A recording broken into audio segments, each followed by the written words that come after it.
जय श्री सीताराम जी की। नारंतक की उत्पत्ति कैसे हुई, बही बाबुलपुर में वह कैसे गया, यह संवाद अत्यंत ही पवित्र और सुंदर है। इसे चित्त को स्थिर रख के सुनिए। वे सब 72 करोड़ दुष्ट लंका में एक साथ पैदा हुए थे। यह सुनकर रावण बड़ा ही प्रसन्न हुआ और अपने गुरु शुक्राचार्य को बुला चरणों में सिर निवाकर लगन और मुहूर्त पूछने लगा। तब शुक्राचार्य जी ने कहा, आज सब बालक मूल नक्षत्र में पैदा हुए हैं। हे रावण, मैं तुमसे सत्य कहता हूँ, जितने बालक आज तुम्हारे नगर में उत्पन्न हुए हैं, वे सभी बालक अपने अपने पिता के नाशक हैं। हे देवशत्रु, सुनिए, उनका मुख देखते ही और घर में उन्हें रखते ही धन सहित विनाश हो जाएगा, फिर उबरने की आशा नहीं है।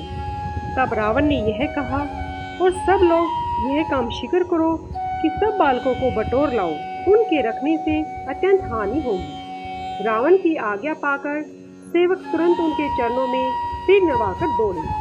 रावण की आज्ञा थी कि सारे नगर को ये बात फैला दो कि जो नगर के पुरुष और स्त्रियां सभी सुनो, आज अद्भुत मूल के सब बालक पैदा हुए। इन सब कुल नाशकों को समुद्र में डाल दो। होनहार वश सब ने बालकों को एक ही जगह मधुमक्खियों की तरह डाल दिया। वे सब पाप के मूल वट वृक्ष के पत्तों से चिपक कर दूध पीते रहे। 7 वर्ष तक दूध पीकर वे दुष्ट निशाचर बालक पुष्ट हो गए। फिर वे सब वहां गए जहां गंगा जी का संगम था। वहां एक अत्यंत सुहावना शिव जी का मंदिर था। सब ने उसे देखकर प्रसन्नता से सिर नवाया।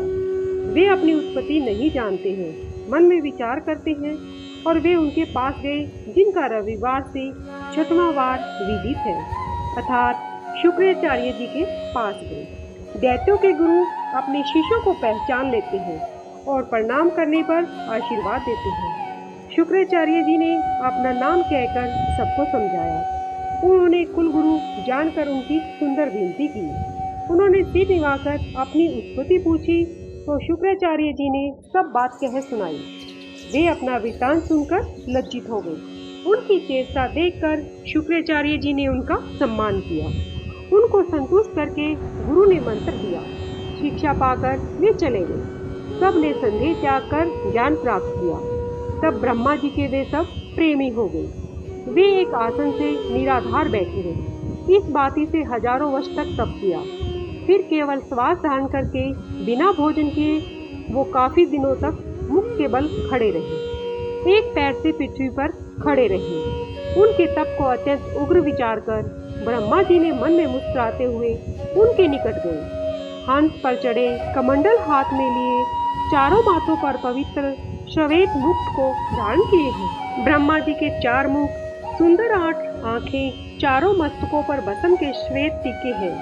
जगत के निवास स्थान प्रभु की क्या उपमा दी जाए। तब दया निधान यह बोले, जो सबके मन में भाए वो वर मांगो। यह सुनकर सबने ब्रह्मा जी के चरणों में सिर निवाया। वे बोले, हे नाथ, हमें वह वरदान चाहते हैं कि कोई हमें संग्राम में न जीत सके। ब्रह्मा जी ने विचार करके कहा, ऐसा ही होगा। किसी के हाथ से तुम्हारी मृत्यु नहीं होगी। केवल सुग्रीव के पुत्र से कभी मत लड़ना, वह तुम्हारा गुरु भाई है। यदि उससे युद्ध करोगे तो मारे जाओगे। मेरा वचन सत्य है। एक नारंतक को यह वरदान देकर कृपा निधान ब्रह्मा जी ने कहा। अन्य जो हृदय में ध्यान कर रहे हैं उनसे ब्रह्मा जी ने कहा कि तुम भी वर मांगो। सुनकर वे सब आनंदित हुए। ब्रह्मा जी की वाणी सुनकर सब ने यही कहा, हे स्वामी, आप अंतर्यामी हैं। यह वर दीजिए कि देवासुर संग्राम में हमारी विजय हो। आपसे यही वर मांगते हैं। ऐसा कहकर वे राक्षस सिर नवाकर खड़े रह गए। ब्रह्मा जी ने समझाकर उनसे कहा, बानर और भालू 2 जातियों को छोड़कर तुम सबसे अजीत रहोगे। इस प्रकार सबको वरदान देकर सुजा ब्रह्मलोक को चले गए। तब शिव जी की कृपा से नारंतक के आकाश में शीघ्र ही एक नगर बसाया, जिसका नाम बही बाबुलपुर रखा गया। एक ही स्थान पर 72 करोड़ सोने के तथा मणि जटित घर बने हुए चारों ओर शोभा दे रहे हैं। भगवान की इच्छा से उस समय वहाँ दधिवल नामक एक बानर आया। वही बाबुलपुर को देखकर वह मोहित होकर कुछ दिन वहीं रहा। हे मुनिराज, सुनिए, होनहार वश वह वानर राक्षसों के साथ 1 वर्ष तक पढ़ता रहा। एक बार गुरु ने क्रोध से कहा, रे मूर्ख, तू अपने गुरु भाई को मारने वाला होगा। बिना अपराध गुरु का श्राप सुनकर दधिभल विद्या मांगकर अभिमान सहित वहां से चला गया। मार्ग में उसे देव ऋषि नारद जी मिले। सुग्रीव पुत्र ने प्रेम सहित उनके चरण पकड़ लिए। उसे देखकर मुनि ने आशीर्वाद देकर पूछा, दधिबल, इस समय किस काम से कहाँ गए थे? तब दधिबल ने मुनि को नारंतकपुर का ऐश्वर्य सुनाया। राक्षस की अधिक संपत्ति सुनकर नारद जी हृदय में विचार करने लगे।